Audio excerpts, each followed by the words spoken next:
Chapter 9. How to Use the Will. To set about getting rich in a scientific way, you do not try to apply your willpower to anything outside yourself. You have no right to do so anyway. It is wrong to apply your will to other men and women in order to get them to do what you wish done.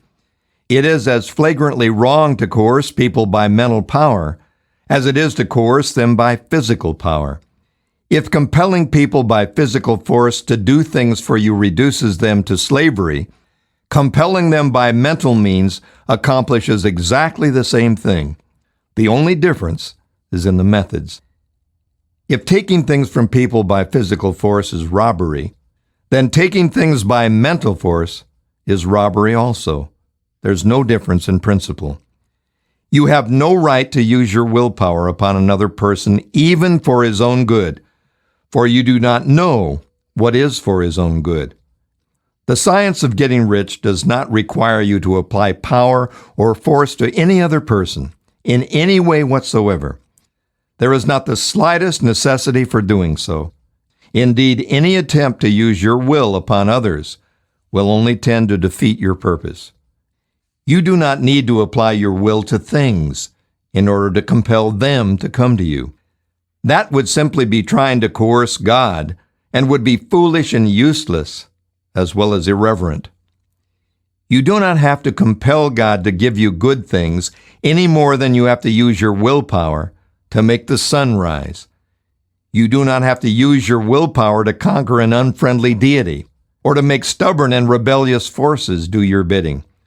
Substance is friendly to you and is more anxious to give you what you want than you are to get it. To get rich, you need only to use your willpower upon yourself. When you know what to think and do, then you must use your will to compel yourself to think and do the right things. That is the legitimate use of the will. In getting what you want, to use it holding yourself to the right course. Use your will to keep yourself thinking and acting in a certain way. Do not try to project your will or your thoughts or your mind out into space to act on things or people. Keep your mind at home. It can accomplish more there than elsewhere.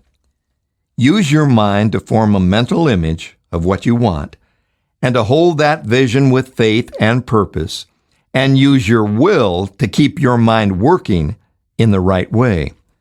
The more steady and continuous your faith and purpose, the more rapidly you'll get rich, because you will make only positive impressions upon substance, and you will not neutralize or offset them by negative impressions. The picture of your desires held with faith and purpose is taken up by the formless and permeates it to great distances throughout the universe, for all I know. As this impression spreads, all things are set moving towards its realization. Every living thing, every inanimate thing, and the things yet uncreated are stirred toward bringing into being that which you want. All force begins to be exerted in that direction. All things begin to move toward you. The minds of people everywhere are influenced toward doing the things necessary to the fulfilling of your desires, and they work for you unconsciously. But you can check all this by starting a negative impression in the formless substance. Doubt or unbelief is as certain to start a movement away from you as faith and purpose are to start one toward you. It is by not understanding this that most people who try to make use of mental science in getting rich make their failure. Every hour and moment you spend in giving heed to doubts and fears, every hour you spend in worry, every hour in which your soul is possessed by unbelief, sets a current away from you in the whole domain of intelligent substance. All the promises are unto them that believe, and unto them only. Notice how insistent Jesus was upon this point of belief, and now you know the reason why. Since belief is all important, it behooves you to guard your thoughts, and as your beliefs will be shaped to a very great extent by the things you observe and think about, it is important that you should command your attention. And here the will comes into use, for it is by your will that you determine upon what things your attention shall be fixed. If you want to become rich, you must not make a study of poverty. You cannot retain a true and clear vision of wealth if you're constantly turning your attention to opposing pictures, whether they be external or imaginary. Do not tell of your past troubles of a financial nature if you have had them. Do not think of them at all. Do not tell of the poverty of your parents or the hardships of your early life. To do any of these things is to mentally class yourself with the poor for the time being, and it will certainly check the movement of things in your direction. Let the dead bury their dead, as Jesus said. Put poverty and all things that pertain to poverty completely behind you. You have accepted a certain theory of the universe as being correct, and are resting all your hopes of happiness on its being correct. And what can you gain by giving heed to conflicting theories? Do not read religious books which tell you that the world is soon coming to an end, and do not read the writings of muckrakers and pessimistic philosophers who tell you that it's going to the devil. The world is not going to the devil, it is going to God. It is wonderful becoming. True, there may be a good many things in existing conditions which are disagreeable, but what is the use of studying them when they are certainly passing away, and when the study of them only tends to check their passing and keep them with us? Why give time and attention to things which are being removed by evolutionary growth, when you can hasten their removal only by promoting the evolutionary growth as far as your part of it goes? Think of the riches the world is coming into instead of the poverty it is growing out of.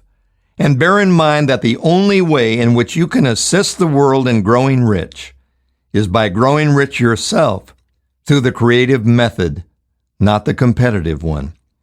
On the competitive plane, the struggle to get rich is a godless scramble for power over other humans.